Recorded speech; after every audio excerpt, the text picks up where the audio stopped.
You lay upon the ground, broken. You've seen it too many times before. Never did you think it would happen to you. The once distant and cowardly sound of scurrying is now close and confident. You've gone too far. You knew you couldn't live the quiet life. Your loyal, clumsy beast would never allow it.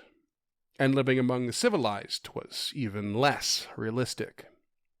But now you, in your last moments of life, wonder how it is that it came to hopping between planes, let alone spheres.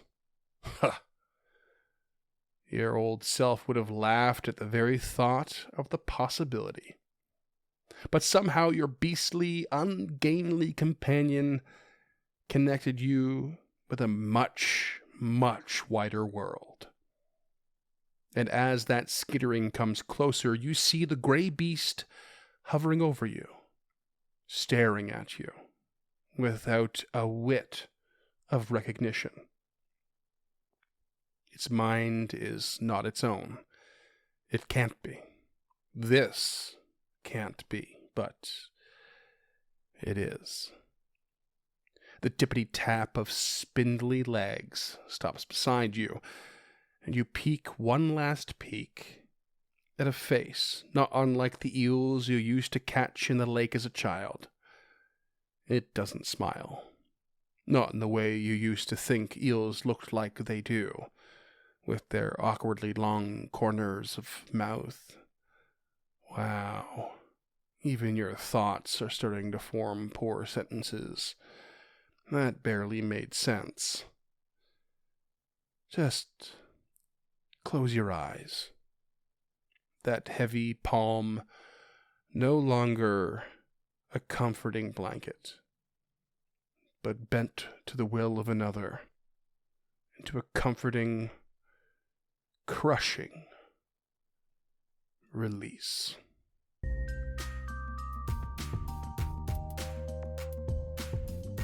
Hey there, creatures, and welcome to Encounter This, a podcast exploration of the creatures from Dungeons & Dragons and the lore that surrounds them.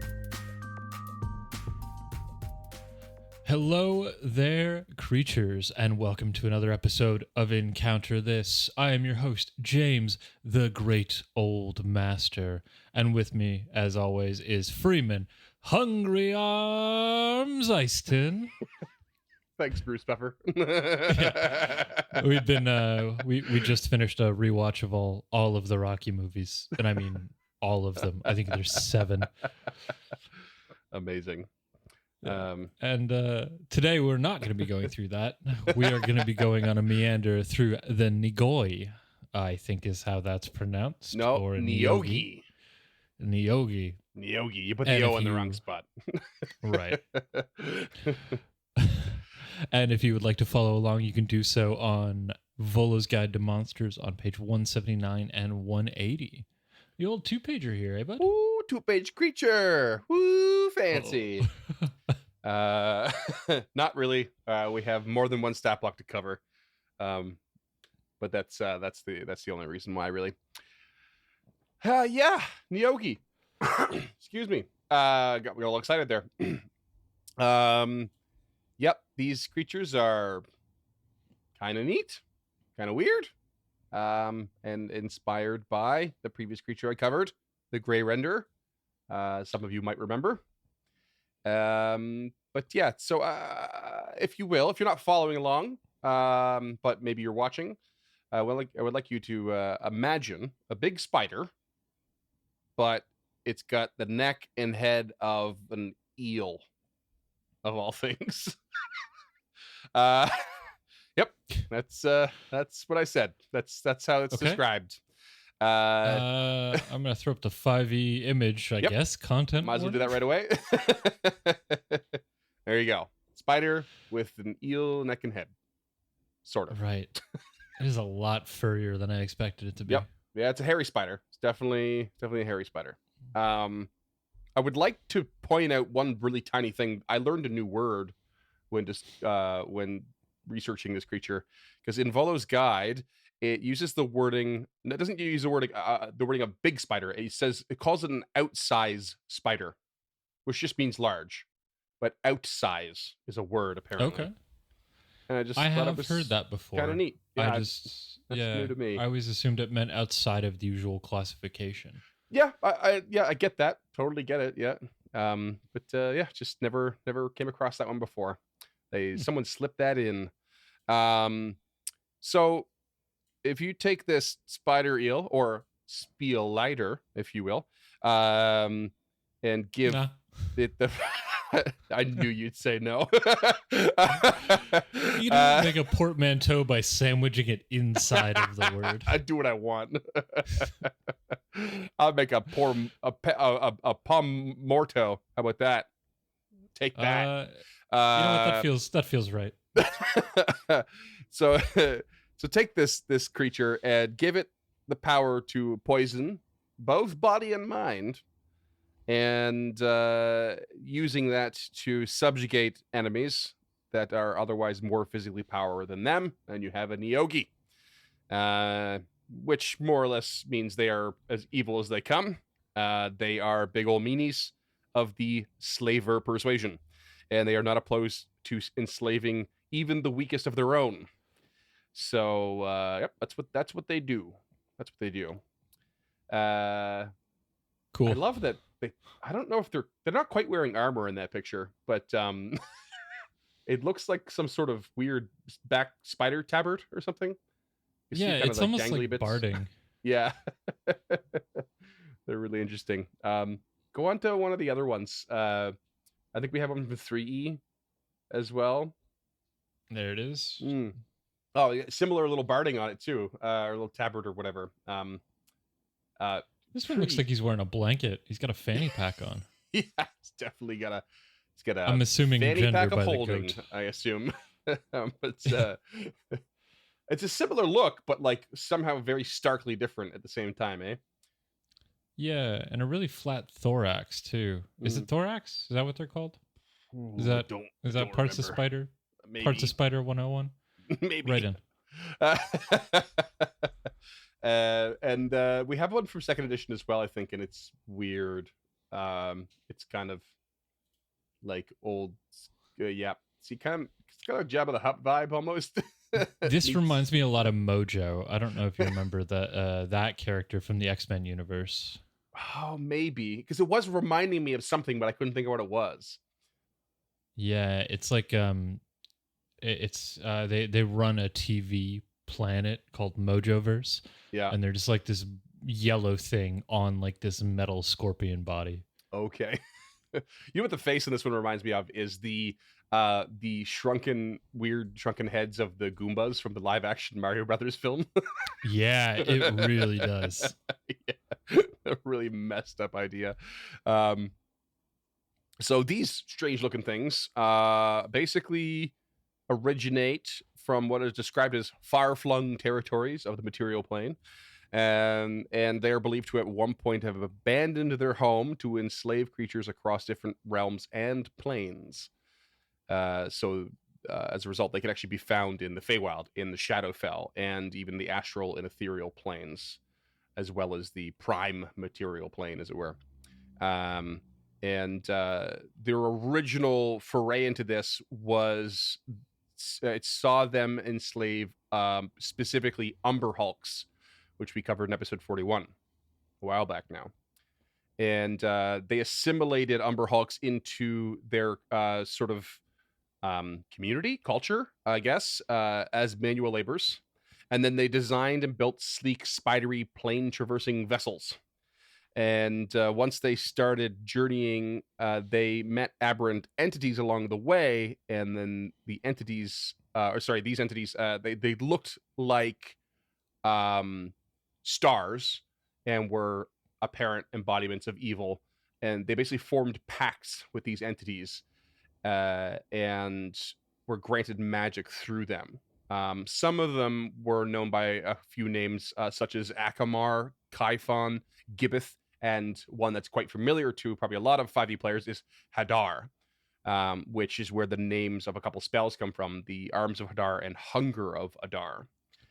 Oh, so they're not one of the 7. Hadar isn't one of the 7. No, they are basically, they're one of the basically elder evils from from space, from the wild space. I believe it or not, based on the episode that I'm currently researching, I am very familiar with the Elder Evils. Oh yeah, okay. Oh, that's fun. Yeah. All right. Interesting. Yeah. I didn't really get Spoilers into them for, here, so I'm glad that's on your list of duties. I didn't really get into them Okay. either, but I read them. We'll touch on one next episode. Maybe the listeners can guess. Cool. If you're in the Discord in the episode discussion, throw up a guess. That's unchartednorth.com/Discord, and that'll get you direct access to that. Take a stab in the dark, as it were. So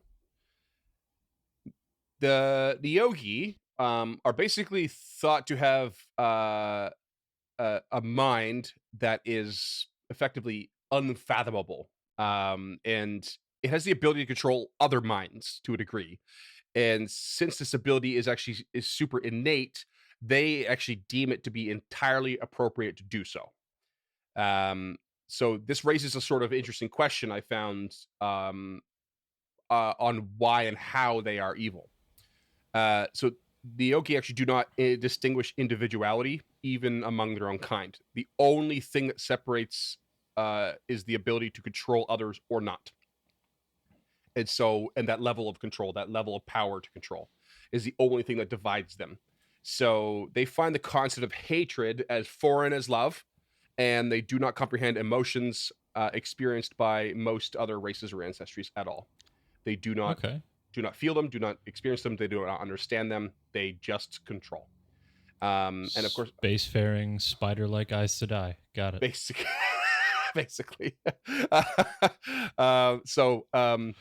Even loyalty without authority is something they consider to be unthinkable and completely foolish. So there seems to be only power and its use over others in their sort of, structure of how they operate. They live about the same length as humans, so not terribly long, all things considered. And they actually experience the same results of aging.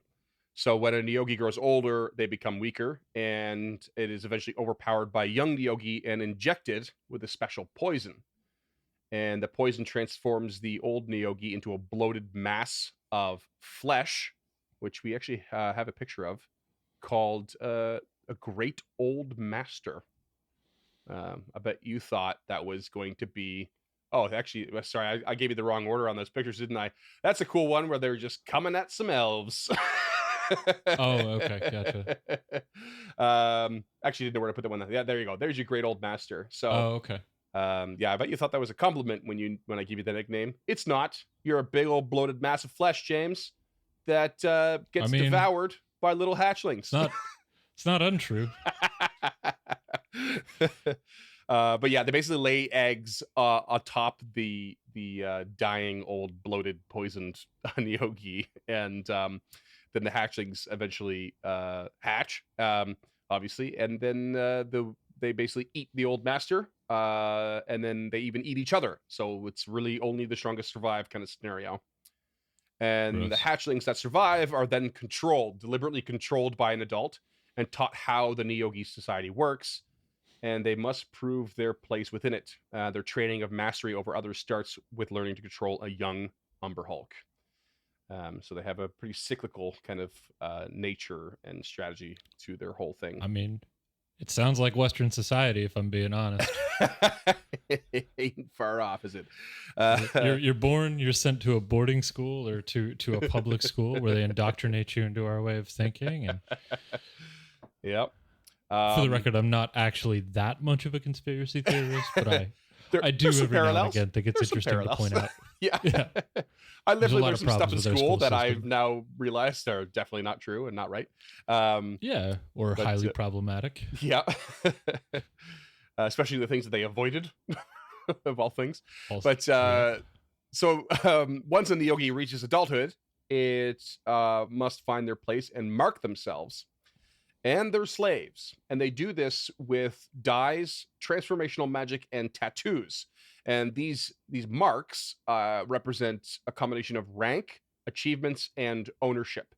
These also mark whether or not a Neogi or its slave must defer to one of a higher station at risk of severe punishments. So the marks, show who you are in many forms, up to and including whether or not you serve another and who serves you, and so on and so forth, and what you've managed to accomplish. From what I know about the time of the colonies, this sounds exactly like that. Yep, sounds about right. We have a nice quote from Volo. It says, "Damn eel spiders want to enslave us all, and no, they don't taste good." Sometimes I forget that Volo is a beholder. And then I see quotes like that, and I'm just like, oh yeah, that feels right. So funny. So that's pretty much it for the 5e lore. But we get a little extra from Ye Olde Forgotten Realms wiki across a few sources. In particular, there's a second edition book called Under the Dark Fist that gives a Neogi proverb, which is not terribly inventive, but I think it's kind of funny. It says, "The enemy of my enemy is my enemy."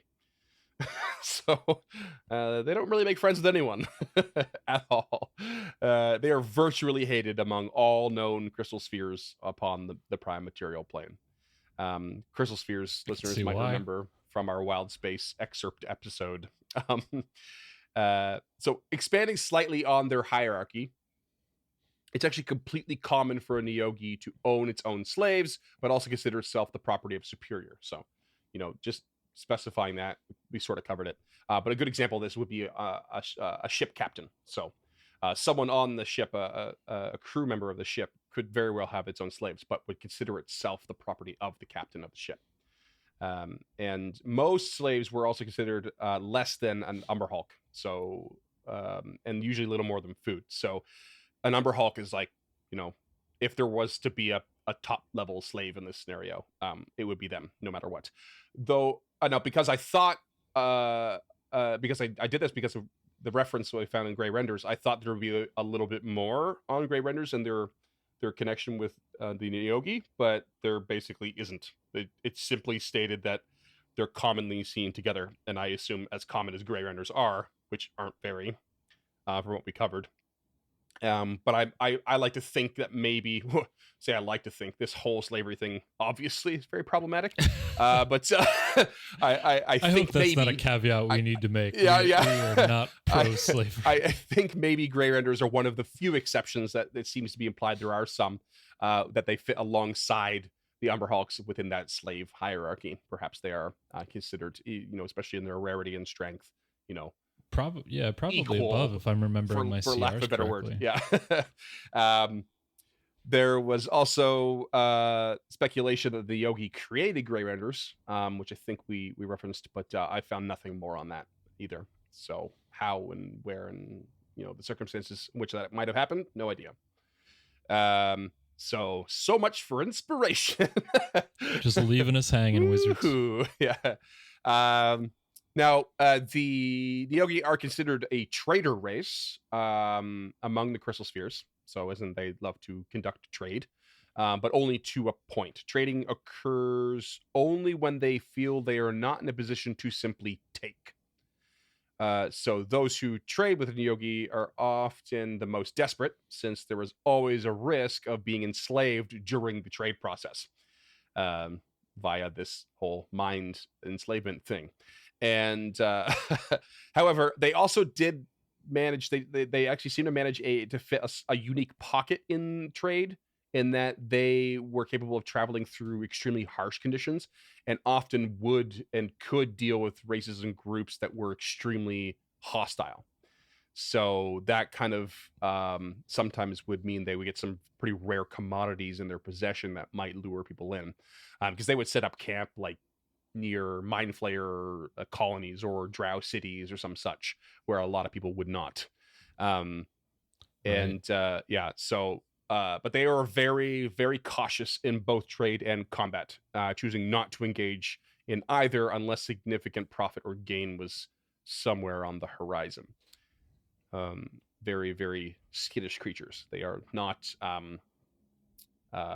They look. I think a little bit more fearsome than they are. They are physically not very capable, which we'll get to. Okay. Yeah, I think because we're like if you look at this 5e one here, like you can see that there's a little hatchlings there, and there's a mid-sized one, and there's a larger size one, and that scaling is all appropriate, but you don't get the scale of them compared to, say a human or a halfling or anything like that. So, Right. they're not quite I as am large as they interested might to seem. find out. Hmm. Oh, okay. Yeah, that's one thing I've been very curious about since I've seen the arachnoidal bodies. Hmm. I think I just made that word up, but I'm about it. Arachnoidal. I'm here for it. uh, now, because of all of this, you can imagine that should Neogi, settle near a more peaceful community or group of communities, they would have a tendency to band together to just try and destroy said settlement or trade post or what have you, at great risk to themselves, but knowing that something worse could be on the horizon. So that was a common enough occurrence as well, banding together to rid a space of these creatures. So because they're not physically powerful, slaves like the Umber Hulks were often used to weaken an enemy force, and then once the force was weakened, they would perhaps engage at that point, and they have unique poisons that could be delivered through bite or via weapons. Weapons, I believe, are wielded by things like Umber Hulks or some such. Not to mention, of course, the ability to enslave minds. So that's sort of their approach. Send in the war fodder, Umber Hulks, basically, and then mop up the scraps if they can. And so their whole traveling around and like getting all these different reaches and stuff is through a spelljammer ship, which you might have expected since we're talking a bit in the Wilds of Space. And I'm pretty sure we mentioned this in the Wilds of Space episode. And one of the spelljammers is known as a death spider, which we have an image of. And I'm pretty sure we posted that on the Instagram at some point already. And that's their main mode of travel, is on one of those. They also had a less common lighter ship known as a mind spider. These ships, though, were unique among other spelljammers in that they didn't just travel through the phlogiston of the wild space, but they could actually travel between planes as well, which is why we find them elsewhere. Gotcha. Because of that, and because of the travel and stuff, they basically were known to actually quite frequently hunt Githyanki and Jinn vessels, and they had a unique feature to agree. Well, it's kind of a mysterious one. Basically, if you remember that spelljammers need what's called a spelljamming helm, just like this sort of magical throne, in order to like control them and steer them and navigate them.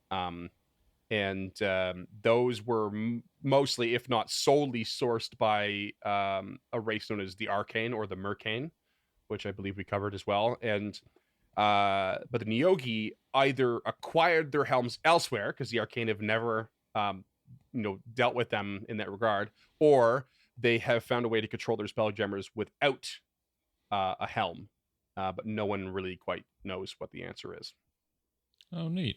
Yeah. And for our audio listeners, it looks like a 4-legged insect with a bright red abdomen. That's, I'm assuming, is the living quarters. Yeah.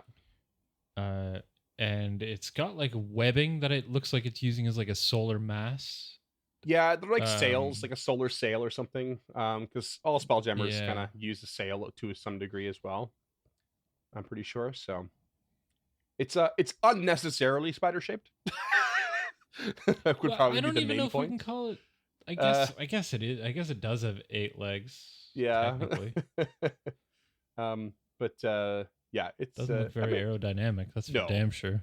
But I don't think that's the goal either. The phlogiston is a weird thing. That's the thing you got to travel on, and it's in or through or some such, and it's very volatile. Yeah, I think it's based around the concept of an ether. Yeah, something like that. Yeah. So, since they're traveling through the wild space, of course, they form pacts with elder evils. And this is very much in the same um, genre, I guess, of what you would get from a warlock in 5e. So they use their use of magic usually covered things like poisonous and venomous attacks, or use of fear and domination, identifying strengths and potential slaves. Um, these were sort of covered a little more detail in the Forgotten Realms wiki, but it was all, like 2e and 3e stuff. I didn't want to get too far into it. Like, spells that basically aren't applicable anymore, at least not raw. And they apparently did sometimes know a rare necromantic ritual that in which they could create undead Umber Hulks by fusing multiple dead bodies together. But there wasn't really anything more on that. And Love that. Yeah. And so they were not pious creatures, but they didn't offer prayers to their deities or these elder evils or anything. And basically, the only thing really was, for some reason, they would get really offended if you spoke a deity or a patron's name incorrectly. And it was considered quite sacrilegious and resulted in a slow, painful death. Simply by mispronouncing. So better not to say them. But speaking of saying them, I'm going to go down the Neogi religious pantheon. Good luck. I see like 2 vowels in all 10 of these words. I think we've got Kajgzilxol. Nailed it. The dead god of creation. There's Kilix. Oh, that was easy. The chaotic evil lesser god of death, murder, and poison. Kurtix, chaotic evil lesser god of war, brutality, and strength. You're throwing vowels in there, man. A lawful ether. I can't say evil and lesser in a row for some reason. A lawful evil lesser god of fear and tyranny. Thrigki, a neutral evil lesser god of love, in quotations, actually more like envy and jealousy in human terms. No idea why it's listed that way. And then there's Tzenkil, neutral evil lesser god of torture, pain, and suffering. Yeah. Yeah. I mean, nicely done. Those will all be available. Those will all be available on an encounterthis.ca. You can click the big button at the top for the show notes, and you can see how all these are spelt. Poorly is the best way to describe it. This is some Lovecraftian, Cthulhu kind of spelling shit. Yeah. Which is appropriate for the old elder evils.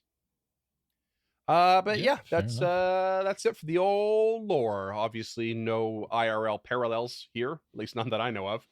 No, you couldn't find any any real world that these giant space eel spiders were based on. Nope. But what I did do is start a wiki page for the Spielighter.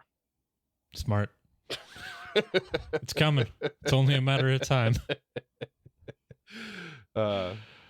Okay. And we're just going to jump to a quick break, and we will be right back with the mechanics.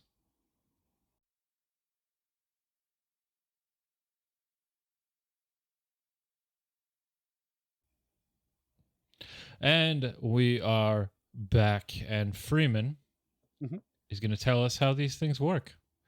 How do Neogi work? The Neogi are pretty straightforward. We're going to start with the lowest CR, which is the Neogi Hatchling. They've gone ahead and made a there's stat actually block for. stats for that. Yep. Okay. So they are a CR 1/8. So I'm not sure why they bothered. Is that the first 1/8 we've covered? I don't know. I'm sure we've covered a 1/4.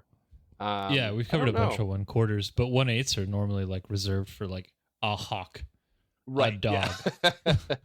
These things they're tiny in size. They only have 7 HP. They move across land, but they can also climb at the rate of 20 feet.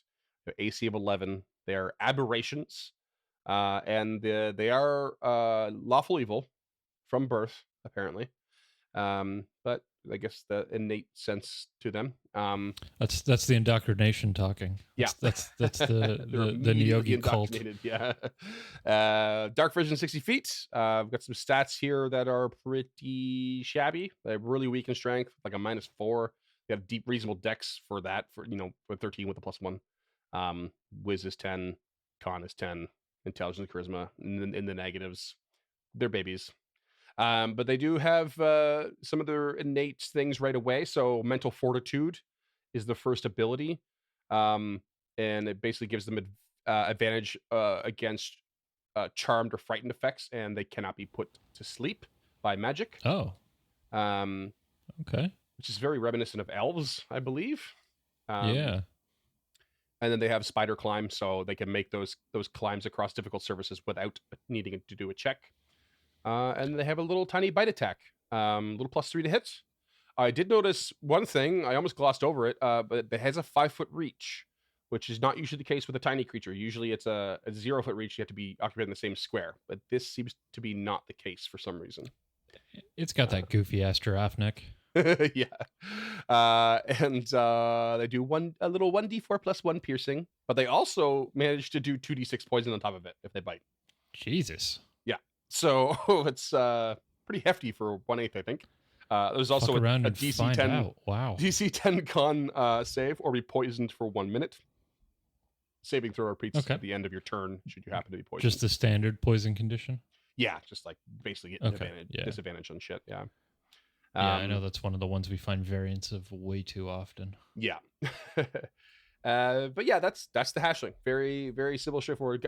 Actually kind of packs a little punch for its CR, but that's kind of the shtick, is they have this mind thing and this poison that they can fuck you up with. So yeah, of course, poison's no joke.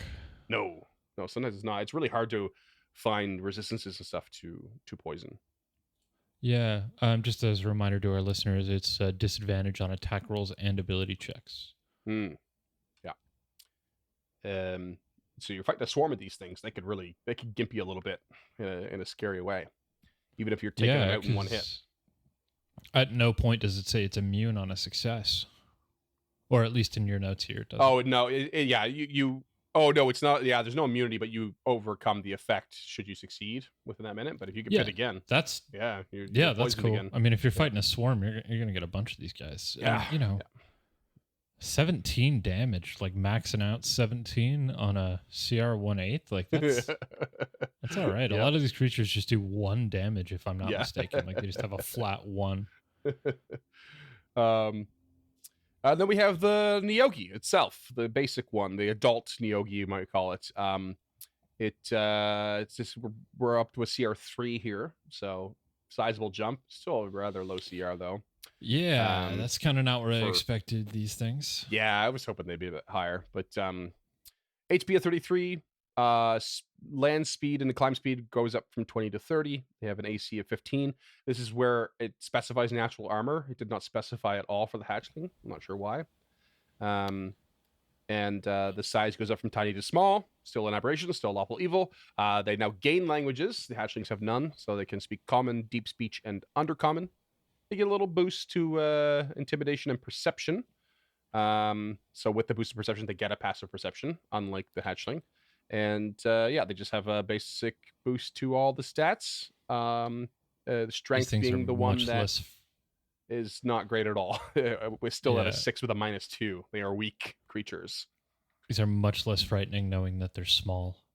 Yeah, right? Like I was saying, that image doesn't really do it justice. No. They have the same abilities, Mental Fortitude and Spider Climb. They do get multi-attack, so they get 1 bite and 1 claw. The bite works the same. It's +5 to hit, though. 1d6 +3 with 4d6 poison. And then the con save is up to 12 from 10. The claw is also a +5 to hit and a 2d4 +3 slashing. I mean, that bite's still no joke. It's not a joke. It's true. 5d6 plus 3, 33 plus I a don't know what DC the 12 average. save.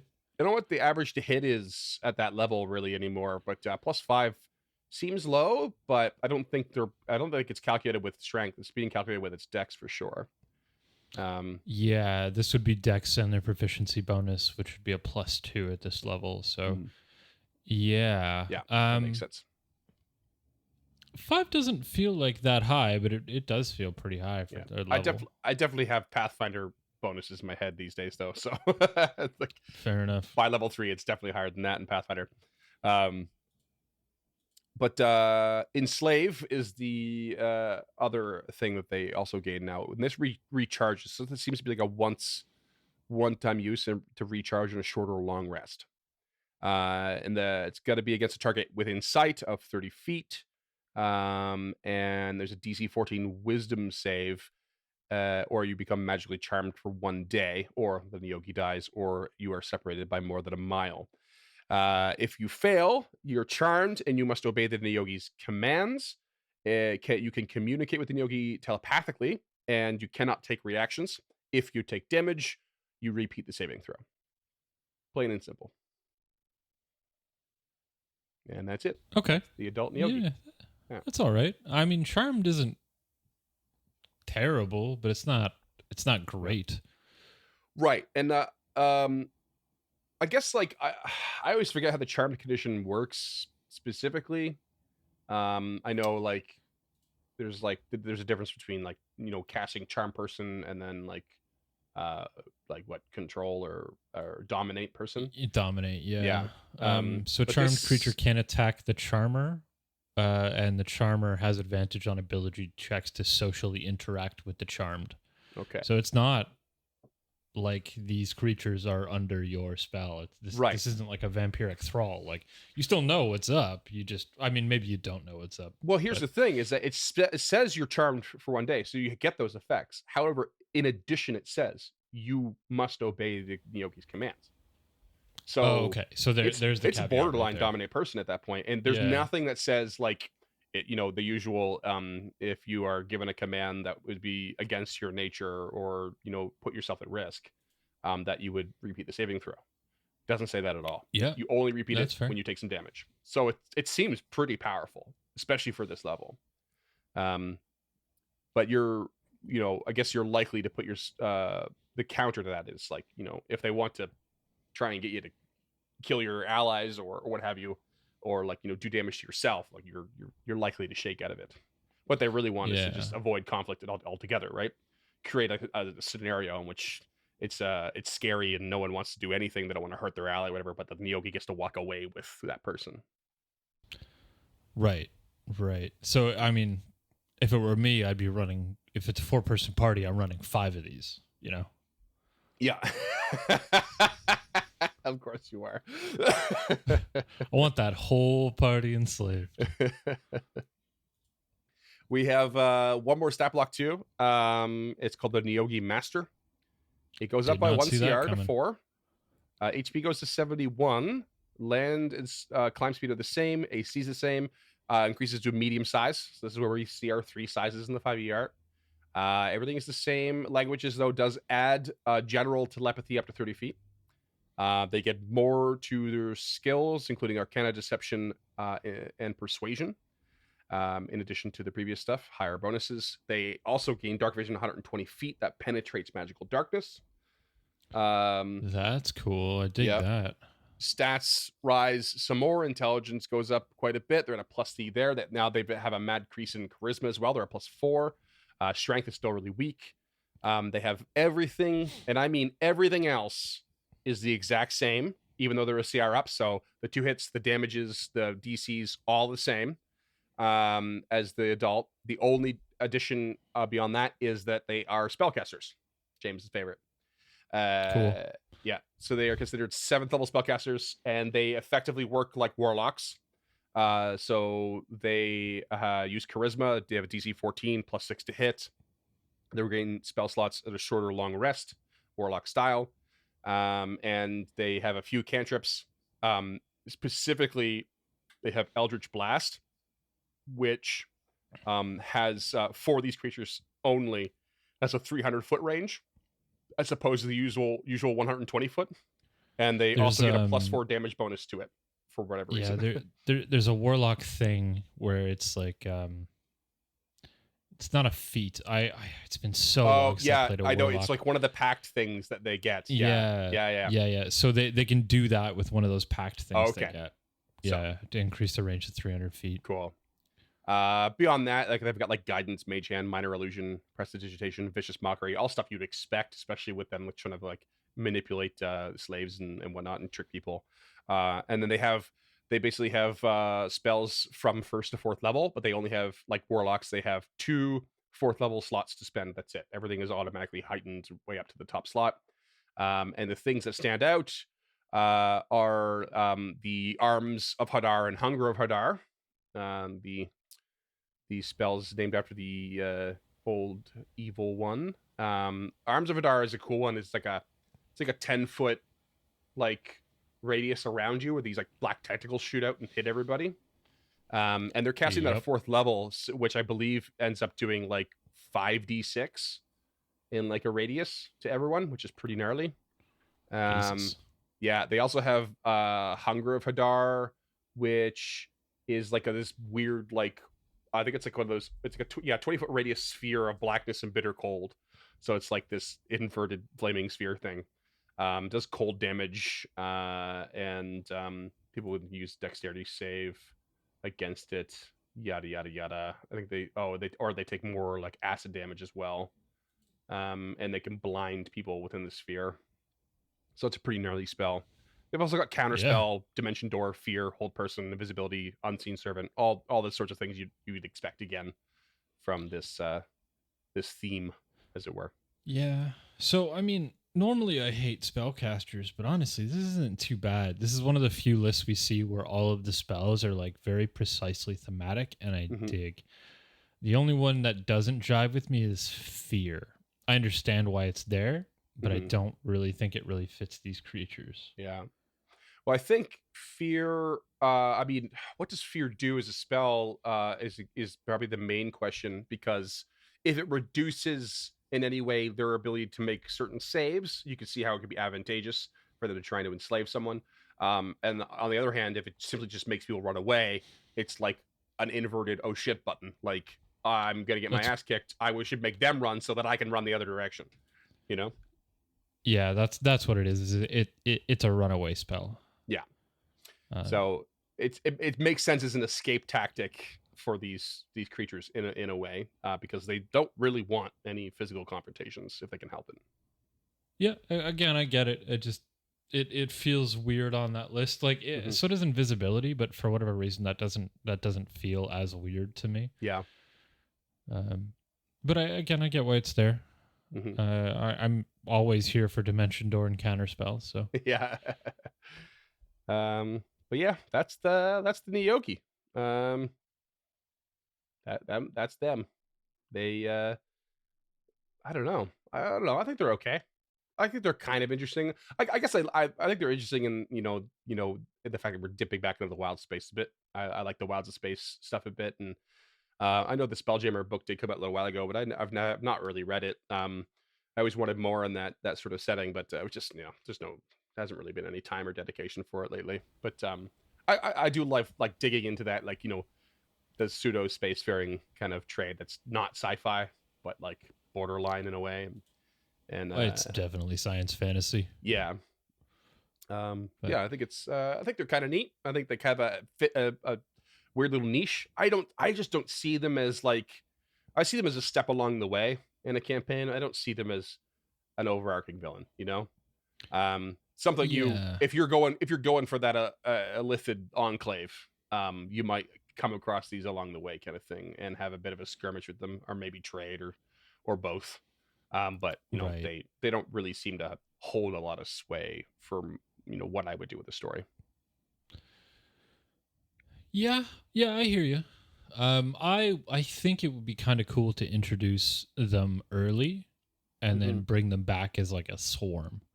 Yeah. Like, you fight a CR3 when you're second level or whatever, But it's just a single one, outside of wherever you're going, whatever MacGuffin your party's after.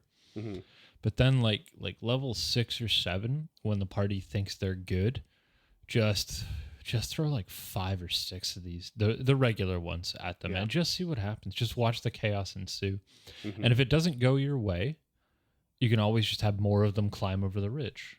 Or, if it does go your way, they just retreat because that's in their nature. I think these are a very versatile tool for a GM who wants to experiment with recurring enemies. Yeah.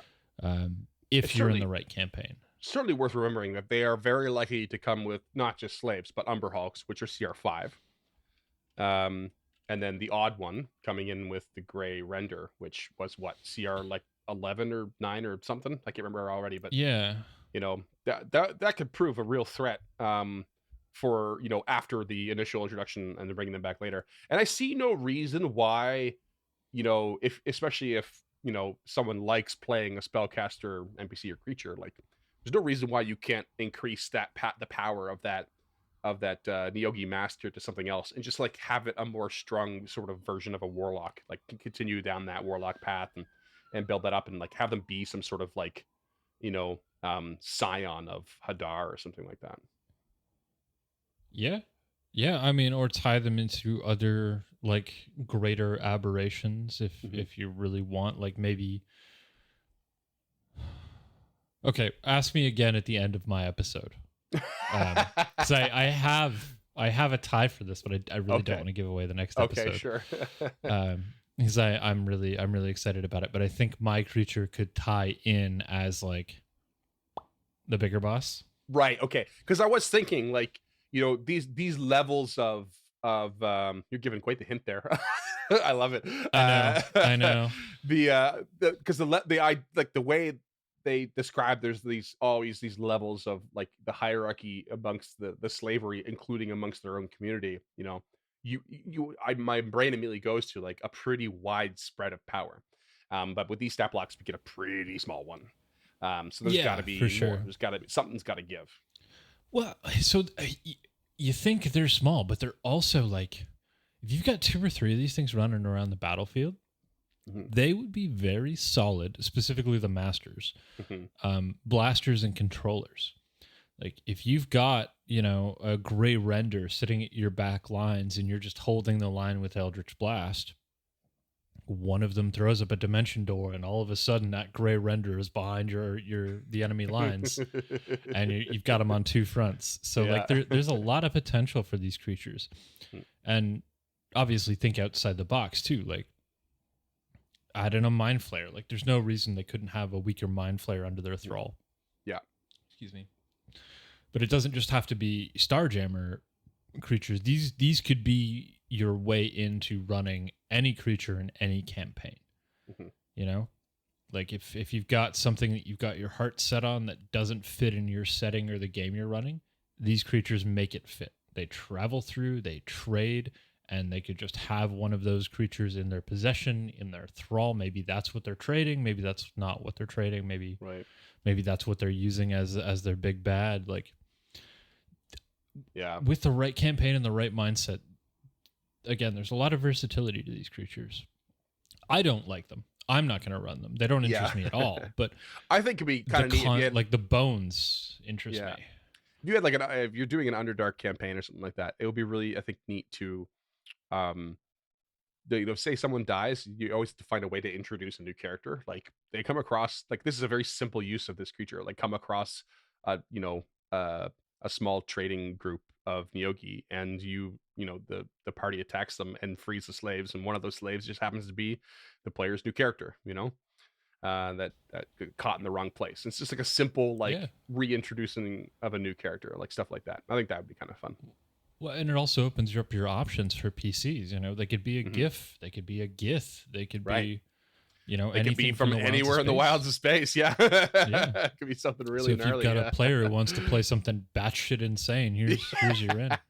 Yeah, it'd be something else. Or even pre-campaign, you're a GIF, but you escaped the Neogi's thrall while you were on Abertoril, and that's how you became an adventuring person, because obviously you don't fit in anywhere, so you might as well just, lone wolf and cub it across the countryside. Yeah. Yeah, I mean, all in all, I think I would just add, I would add more different like growing powers of stat blocks, but really just, I guess more than anything, just look into what these creatures are capable of having under their sway and play with that. But yeah, I'm kind of with you. I don't think I'd ever use them. The bones are cool, but overall, not that into it. Yeah. I would be, if I were to use them, I would give the regular Neogi Eldritch Blast. Like, just straight up, Yeah. just hand it to it. Just So give them there's that no one. range. Yeah. Yeah, because in my mind, you would want something to hold the line. Yeah. You know? Mhm. But Yep, I can see that. yeah. Other than that, like I'm very happy with the stat blocks. Like Mhm. they all add up. The CR4 seems a little low to me with those 2 4th level spell slots, Mhm. but Yeah, it is 'cause, just if- 2 depending on which ones they spell use, slots. they can hit real hard, or they're just getting out. Yeah. But those cantrips aren't no joke either. Yeah, it's true. Vicious Mockery, Eldritch Blast, Guidance, those are all solid utility cantrips. Mhm. So, I mean, yeah, they cool. They're cool. They're cool with us. I really hope we did a good job of describing them for our audio listeners, because sometimes now that we're in the video format, I forget that we have audio listeners. Yeah, I didn't really. I thought about it when I first was doing the notes, and I was like, wow, they're spiders with eel necks and heads. That's kind of it. Like, that's what they are. That's what they look like. Yep. They're brown, if you want to color, like a reddish brown. And they're kind of hairy, but that's kind of it. Just hit up the Instagram, I guess. Hit the Google. There's not much else to tell. Yeah, the 5e image will drop day and date. So that's Instagram.com/encounter.pod. Yeah, encounter.pod. And if you want to, if you're not on Instagram and you want to find it somewhere else, you can find it at facebook.com/encounterpod, Twitter @encounterpod. It will be up all over there. If you want the visual reference and you're an audio listener, we are dropping video versions of this show now, and that can all be found on youtube.com/@encounterpod.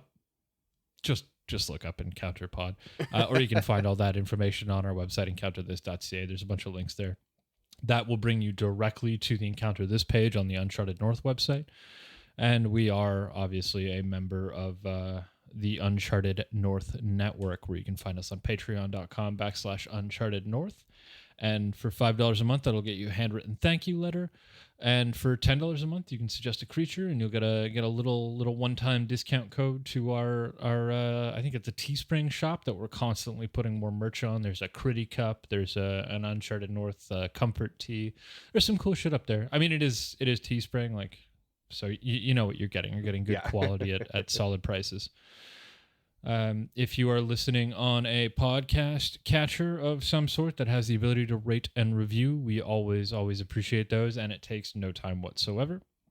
If you are on YouTube, hit that like button. That really does help. And if you're interested in keeping up to date with new and future episodes, there's a little bell right next to that. You hit that once, and it will pop up in your notification feeds. Twice, and it will never notify you.